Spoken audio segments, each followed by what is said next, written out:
Welcome back to Politics Tonight. On the program this evening, we're discussing the 2023 elections and calls for interim government with the national coordinator of the Southwest Agenda for SWAGA and former Minister of State for Work, Senator Dayo Adeyeye. All right, distinguished. Now, in the middle of this, some people are calling for interim government and sack of INEC chairman. Why do you think they are making such calls? Because, for me, they are being sponsored by some internal and external forces that do not wish Nigeria well, that think maybe they have lost out in the power game, and they are therefore looking for any means by which they can come to power through the back door. But I can assure them that will never happen. The vast majority of Nigerians have given their mandate to Asiwaju Bola Ahmed Tinubu. They have freely elected him in the best election in the history of this country, and he will be sworn in by the grace of God as President of the Federal Republic of Nigeria. So those calling for interim national government, I want the federal government to take a hard look at them, investigate them for their acts of treason, and to prosecute them. The weight of the law should be made to bear heavily upon them, because these people do not wish Nigeria well. We have concluded an election, and the election, if you are not satisfied, there is a venue for you to ventilate your grievance, and that is through the courts. And you have gone to court, and yet some people are daily calling. I mean, on what basis will you be calling for interim government? Which interim government? An interim government not elected by Nigerians? You are indirectly calling for a coup. And in this age and time, anybody calling for a coup in Nigeria, I want to warn them, the so-called advocates of interim government, who may not know what the dangerous game they are playing.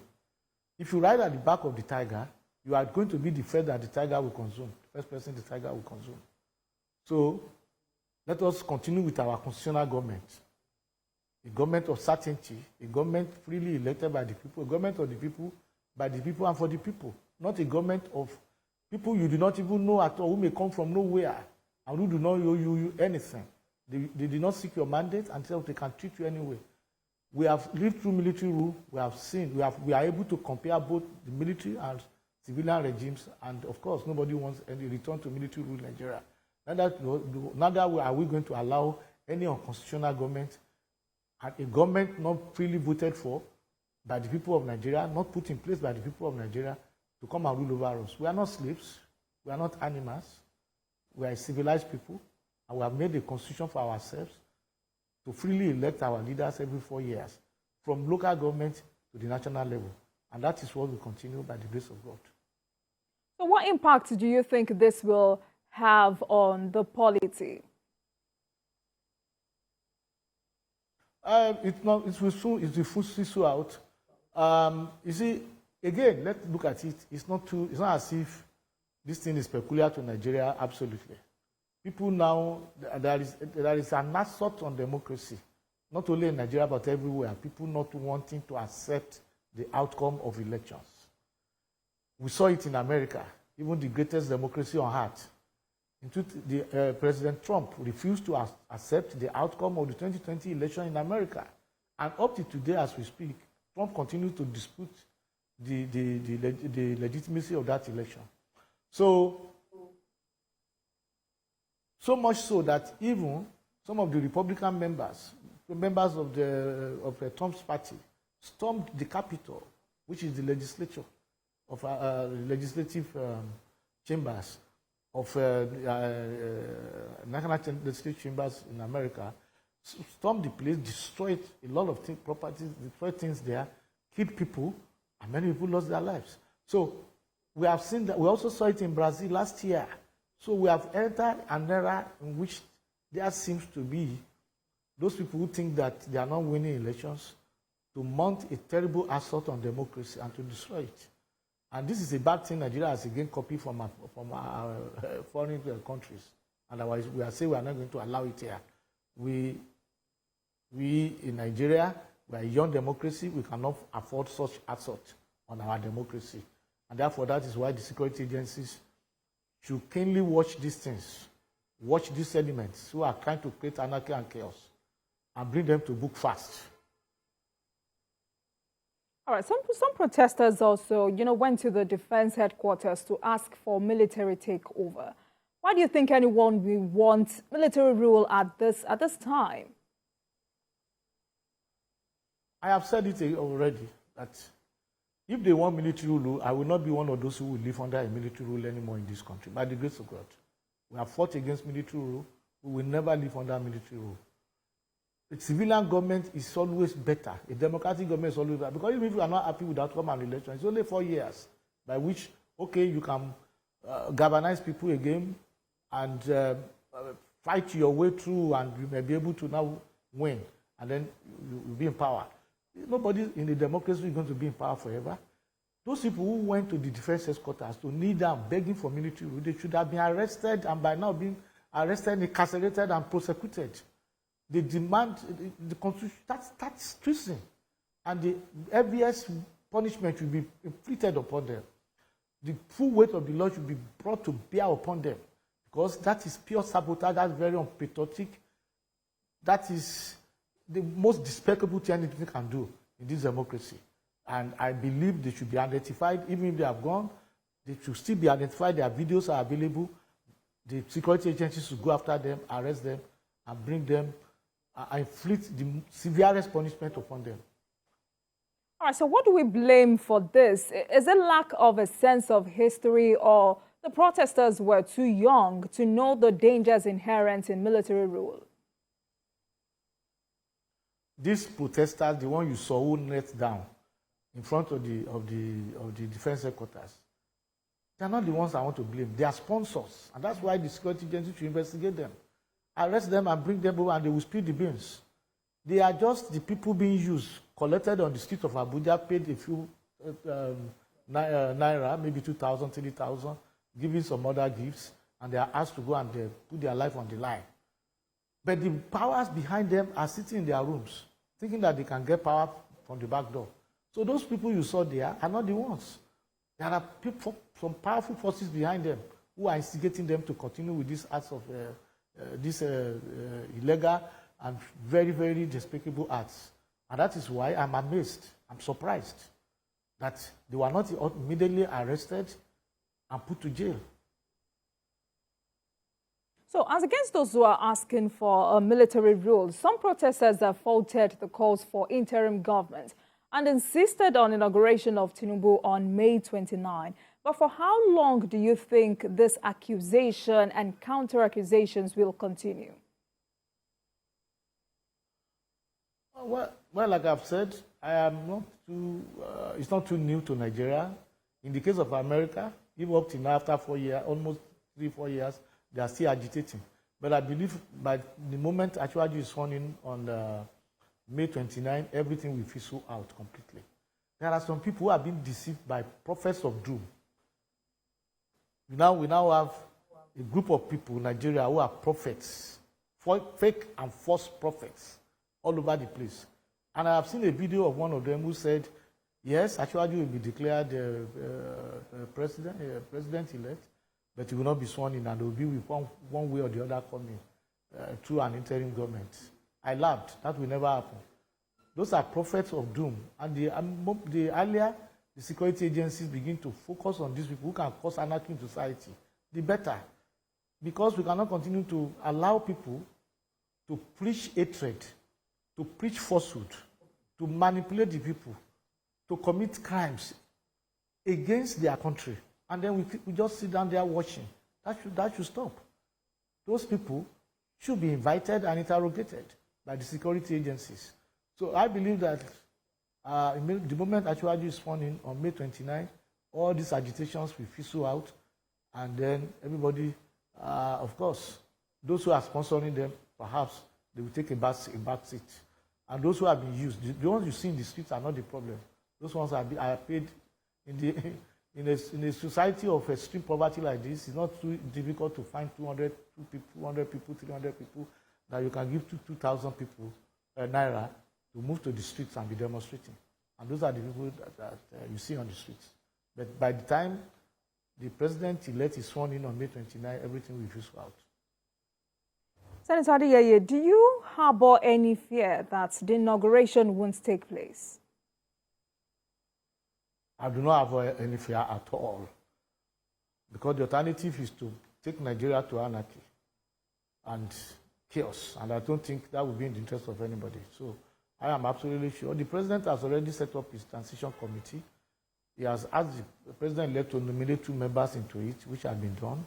They are working assiduously towards making this inauguration free and smooth and successful. So I believe that everything is on course. So I have no fear at all.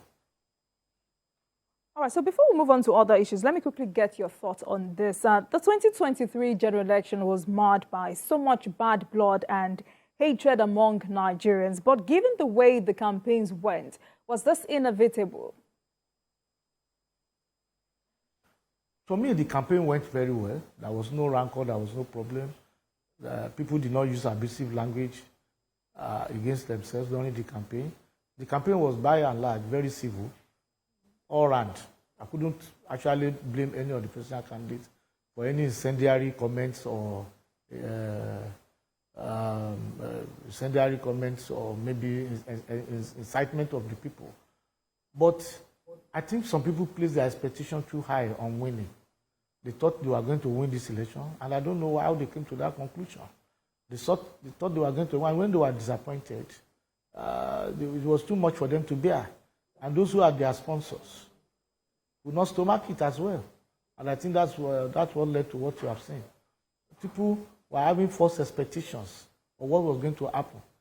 I don't know. Actually, Bola Ahmed Tinubu were disparaged, they were vilified, they said all sorts of things about him. They did everything to bring him down.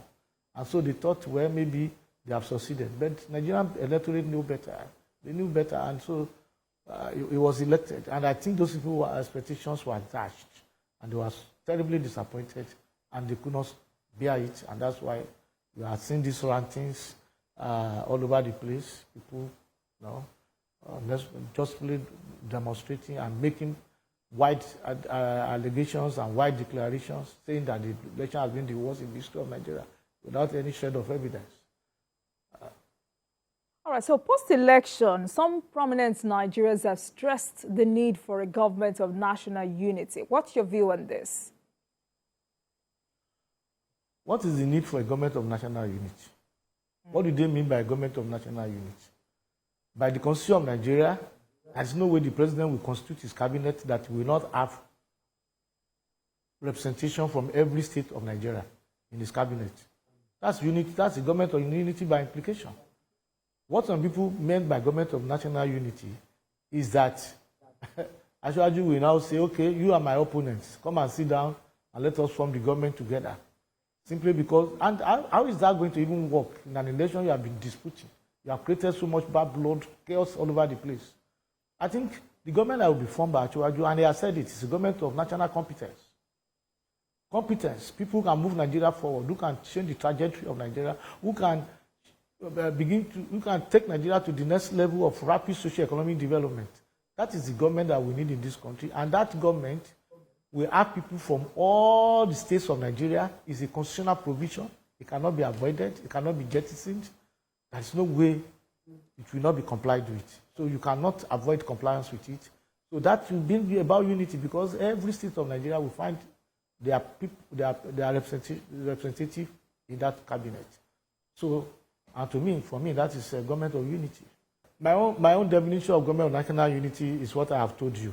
I have said that by Constitution of Nigeria, our founding fathers, those who wrote this Constitution, were diligent enough to ensure that no part of Nigeria will be neglected. No part of Nigeria will be sidelined in the cabinet of the federal government of Nigeria. Everybody has to come in. It's a constitutional provision. And we have federal character also in our Constitution. So that all those factors were enshrined in the Constitution to bring about unity. But what some people mean by government of national unity is that after creating chaos, anarchy, and bad blood, then they should be compensated with it. Be compensated for it by bringing them into government. Of course, the prerogative is that of Achiwaju Bola Ahmed Tinubu to make. But I am of the opinion that when you do that, next election you will see people who even create even more chaos in the hope that you will try to placate them by bringing them into government. And I don't think that's the way for Nigeria to move forward. We need a government of national competence, of very capable people, very quite experienced who can move the nation forward. All right, so upon inauguration, what key areas will you advise the president-elect to urgently attend to? If you look at the manifesto of the president-elect, renewed hope, one of the major areas of attention, which I personally will want him to focus on totally, is the area of education. Education is very key, very important. Number one, and when you talk of education, we want to put a final stop to this incessant strike by university lecturers. We want our university calendar to be certain, without any interruption, any disruption, so that when people, like Ashwaji himself said, enter for a 4-year course, there should be certainty that they will conclude that course at the end of 4 years without any unnecessary elongation. So that is very important. And we need to arrest the growing number of out-of-school children. We need to make education more affordable to the masses. We need to improve the condition. We need to improve the facilities in our universities and other tertiary institutions. So education is very key, and it's also important that we continue to give scholarship for people to go to have experience also abroad. So the area of education is very important. Agriculture is very important. A nation that cannot feed itself is not cannot really be truly be called a nation. So we must focus on agriculture, and we are talking of modern agricultural practices which should be instituted to make sure that we quadruple our agricultural output and then create employment for so many people in that sector. We need to industrialize this country. We need to join the League of Highly Industrialized Countries. And I believe that Ashwaji will focus attention on that. The area of ICT, of technology, our boys are extremely good, brilliant. And we must encourage them and become the technological hub of Africa, here in Nigeria. And then, of course, we also need to promote, to focus attention on some of those areas that we have already demonstrated our comparative advantage. For example, in the area of entertainment, music industry, entertainment industry, we must continue to encourage that. We must continue to make sure that we encourage the practitioners in those sectors to be even more creative and to be globally recognized. So, so many other areas that I believe Ashwaji can focus on. And I believe that number one, it will generate more revenue. It will end the issue of leakages in the system through things like fuel subsidy and all that. He has already said he will put an end to fuel subsidy. I absolutely support him in that. The amount of savings from that can be diverted to education, to agriculture, to industry, and to so many of the areas I've mentioned earlier. So, and I believe this, when we do that, Nigeria will move rapidly towards development, and it will be better this for all of us in this country, by the grace of God. Amen. All right, so as someone who knows him very well and pushed hard to have him elected, what kind of president do you think Ashwaji Bola Ahmed Tinubu will be? Ashwaji Bola Ahmed Tinubu will be a very compassionate president. He's known to be very compassionate. A man who does not like the suffering of the people, a man who is very attentive, very caring. He's going to be very compassionate. But most importantly, he's a president who knows by himself. He has the requisite experience, and he's going to assemble the best brains in the country to help him run the administration of the country. And because he himself has his own ideas, he's a man of ideas. Like I said, he's a man of incandescent intelligence. So with that, I believe that he will be able to direct the affairs of state in the right direction and move the country forward positively. All right. I've been discussing the 2023 elections and calls for interim government with the national coordinator of the Southwest Agenda for SWAGA and former Minister of State for Works, Senator Dayo Adeyeye. It was important to have this discussion, and given the sensitivity of this issue, it's indeed a pleasure having you on the program tonight. Thank you very much for your time, Senator Dayo Adeyeye. Thank you for having me. And I thank the people of Nigeria for watching.